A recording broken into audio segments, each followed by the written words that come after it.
ஒரு குறிப்பிட்ட வகை கொசுக்கள் மஞ்சள் காய்ச்சலை ஏற்படுத்தும் வைரஸை கொண்டு செல்கின்றன. மிதமான நிகழ்வுகளில் பொதுவான அறிகுறிகள் காய்ச்சல், தலைவலி, குமட்டல் மற்றும் வாந்தி. இருப்பினும் மஞ்சள் காய்ச்சலை மோசமாக்கலாம் மற்றும் இரத்தப்போக்கு ஏற்படலாம். அத்துடன் இதயம், கல்லீரல் மற்றும் சிறுநீரகம் ஆகியவற்றில் பிரச்சினைகள் ஏற்படலாம். மஞ்சள் காய்ச்சல் மிகவும் கடுமையானதாக இருந்தால் அது 50 விழுக்காடு வழக்குகளில் மரணத்தை ஏற்படுத்தலாம். மஞ்சள் காய்ச்சலுக்கு குறிப்பிட்ட சிகிச்சை எதுவும் இல்லை. எவ்வாறாயினும் வைரஸ் ஏற்படுவதாக அறியப்பட்ட ஒரு பகுதிக்கு செல்வதற்கு முன் தடுப்பூசி போடுவது நோயிலிருந்து உங்களை காப்பாற்றும். மஞ்சள் காய்ச்சலின் அறிகுறிகள். மஞ்சள் காய்ச்சலால் பாதிக்கப்பட்ட முதல் 3 முதல் 6 நாட்களுக்கு சில அறிகுறிகள் அல்லது குறிகாட்டிகள் உள்ளன. ஆரம்ப கட்டம்.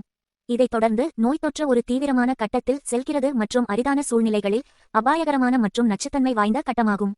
இந்த ஆரம்ப கட்டத்தில் பின்வரும் அறிகுறிகள் தோன்றக்கூடும். காய்ச்சல், தலைவலி, தசை, முதுகு மற்றும் முழங்கால்களில் வலி, வெளிச்சத்திற்கு உணர்திறன், குமட்டல், வாந்தி, பசியிழப்பு, தலைச்சுற்று, கண்கள் சிவத்தல், முகம் அல்லது நாக்கு. பிந்தைய நிலை அறிகுறிகள் மற்றும் அறிகுறிகள் குறையும் போது கடுமையான கட்டத்திற்கு பிறகு 1 நாள் அல்லது 2 நாட்கள் இருக்கலாம். ஆனால் கடுமையான மஞ்சள் காய்ச்சலுடன் சிலர் நச்சு கட்டத்தில் நுழைகின்றனர். மஞ்சள் காய்ச்சலின் கடுமையான அறிகுறிகளும் நச்சு கட்டத்தில் மீண்டும் தோன்றின, மேலும் தீவிரமான மற்றும் உயிருக்கு ஆபத்தானவை. இவை அடங்கும். மஞ்சள் காமாலை என்பது தோல் மற்றும் கண்களின் வெள்ளை நிறத்தை மஞ்சள் நிறமாக மாற்றுவதாகும். வயிற்று வலி, குமட்டல் மற்றும் இரத்த வாந்தி கூட. குறைக்கப்பட்ட சிறுநீர் கழித்தல், மூக்கில் இரத்தக்கசிவு, வாய் மற்றும் கண்களில் இரத்தம் வருதல், மந்தமான இதய துடிப்பு, சிறுநீரகங்கள் மற்றும் கல்லீரல் செயலிழப்பு, மூளை செயலிழப்பு போன்றவை. கோமா, வலிப்பு மற்றும் மயக்கம். மஞ்சள் காய்ச்சலின் நச்சு நிலை ஆபத்தானது. மருத்துவரை எப்போது பார்ப்பது? காய்ச்சல் நீண்ட காலமாக நீடித்து நச்சு கட்டத்தின் அறிகுறிகள் அல்லது அறிகுறிகள் உருவாக தொடங்கும் போது மருத்துவரை அணுகவும். மேலும் மஞ்சள் காய்ச்சல் அதிகமாக இருக்கும் இடத்திற்கு நீங்கள் பயணம் செய்தால் உங்கள் மருத்துவரிடம் தெரிவிக்கவும். மஞ்சள் காய்ச்சலுக்கான காரணங்கள். ஏடிஸ் எஜிப்டி கொசு மஞ்சள் காய்ச்சலை ஏற்படுத்தும் வைரஸை பரப்புகிறது. இந்த கொசுக்கள் சுத்தமான தண்ணீரிலும் கூட இனப்பெருக்கம் செய்து மனித குடியிருப்புகளிலும் அதைச் சுற்றியும் வளரும். இந்த வைரஸ் மனிதர்களையும் குரங்குகளையும் பாதிக்கும் என்று அறியப்படுகிறது. ஒரு கொசு இந்த நோயை சுமக்கும் ஹோஸ்டை கடித்தவுடன் மஞ்சள் காய்ச்சல் வைரஸ் அதன் இரத்த ஓட்டத்தில் குடியேறுவதற்கு முன்பு பரவுகிறது. உமிழ் சுரப்பி கடித்தவுடன் மஞ்சள் காய்ச்சல் வைரஸ் ஹோஸ்டின் இரத்த ஓட்டத்தில் நுழைகிறது, மேலும் அறிகுறிகள் விரைவில் தோன்ற ஆரம்பிக்கலாம். மஞ்சள் காய்ச்சலின் ஆபத்து காரணிகள். மஞ்சள் காய்ச்சல் வைரஸை கொசுக்கள் தொடர்ந்து பரப்பும் இடத்திற்கு நீங்கள் சென்றால் நீங்கள் நோயால் பாதிக்கப்படலாம்.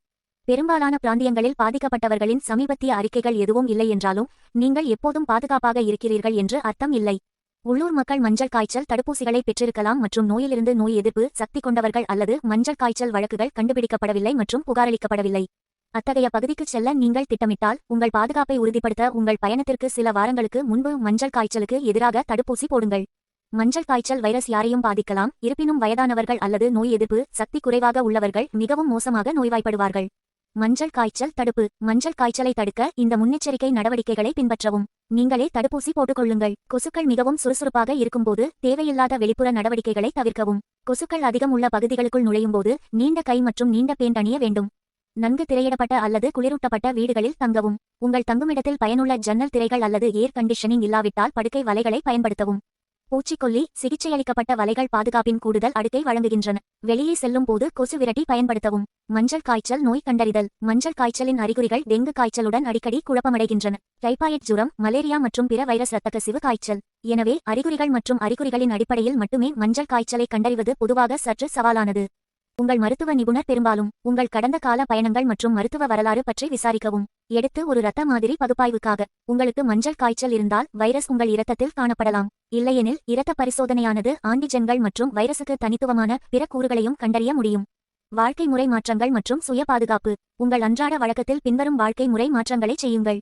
வெளியே செல்லும் முன் கொசு விரட்டி பயன்படுத்தவும். இருட்டில் தோட்டங்கள் அல்லது புதர்கள் நிறைந்த பகுதிகளுக்கு செல்ல வேண்டாம். இரவில் ஜன்னல்களை மூடு. ஆரோக்கியமான உணவை உண்ணுங்கள். உங்கள் வீட்டை தவறாமல் சுத்தப்படுத்தவும். வீட்டில் தோட்டம் இருந்தால் பூச்சிகளை கட்டுப்படுத்துவதை உறுதி செய்து கொள்ளுங்கள். உங்களை மூடி வைக்கும் பாதுகாப்பு ஆடைகளை அணியுங்கள். செய்ய வேண்டியவை. உங்கள் அறிகுறிகள் தொடர்ந்தால் உடனடியாக மருத்துவரை அணுகவும். கொசு விரட்டி பயன்படுத்தவும். மஞ்சள் காய்ச்சலுக்கு எதிராக தடுப்பூசி போடுங்கள். பாதுகாப்பு ஆடைகளை அணியுங்கள். தோட்டம் அல்லது செடிகளை சுத்தம் செய்த பின் கைகளை கழுவவும். மஞ்சள் காமாலை பற்றிய விழிப்புணர்வை ஏற்படுத்துங்கள். மாலையில் ஜன்னல்கள் அல்லது பிற இடைவெளிகளை மூட மறந்து விடாதீர்கள். காய்ச்சலுக்கு சுய சிகிச்சை எடுக்காதீர்கள். மஞ்சள் காய்ச்சல் என்பது ஒரு இரத்தக்கசிவு நிலை. இது அதிக காய்ச்சல், தோலில் இரத்தப்போக்கு மற்றும் கல்லீரல் மற்றும் சிறுநீரகங்களில் செல் இறப்புக்கு வழிவகுக்கும். போதுமான கல்லீரல் செல்கள் இறந்துவிட்டால் கல்லீரல் சேதம் ஏற்படுகிறது. இது மஞ்சள் காமாலைக்கு வழிவகுக்கிறது. தோல் மஞ்சள் நிறத்தை எடுக்கும். இது ஒரு கடுமையான முறையான நோயாகும், அதாவது இது திடீரென்று தொடங்குகிறது, மேலும் அது முழு உடலையும் பாதிக்கிறது. ஃபிளவி வைரஸ் மஞ்சள் காய்ச்சலை ஏற்படுத்துகிறது. இந்த வைரஸ் கொசுக்களால் பரவுகிறது, முக்கியமாக ஏடிஸ் மற்றும் ஹீமோகோகஸ் இனங்கள். இது தென் அமெரிக்காவின் வெப்பமண்டல மற்றும் மிதவெப்ப மண்டல பகுதிகளிலும், கரிபியன் பகுதிகளிலும், ஆப்பிரிக்காவிலும் ஏற்பட வாய்ப்புள்ளது. இது அமெரிக்க பயணிகளை அரிதாகவே பாதிக்கிறது. உலக சுகாதார அமைப்பு WHO 2013 இடையே இருந்தது என்று மதிப்பிடுகிறது. 84,000 நம்பகமான ஆதாரம் மஞ்சள் காய்ச்சலின் கடுமையான வழக்குகள் மற்றும் 29,000 முதல் 60,000 இறப்புகள். அனைத்து வழக்குகளிலும் சுமார் 90% ஆப்பிரிக்காவில் நிகழ்கின்றன. பிரேசிலில் தற்போது ஒரு வெடிப்பு நடந்து வருகிறது. மேலும் நோய் கட்டுப்பாடு மற்றும் தடுப்பு மையங்கள் CDC பயணிகளுக்கு நிலை 2 எச்சரிக்கையை வைத்துள்ளது. மஞ்சள் காய்ச்சல் பற்றிய விரைவான உண்மைகள்.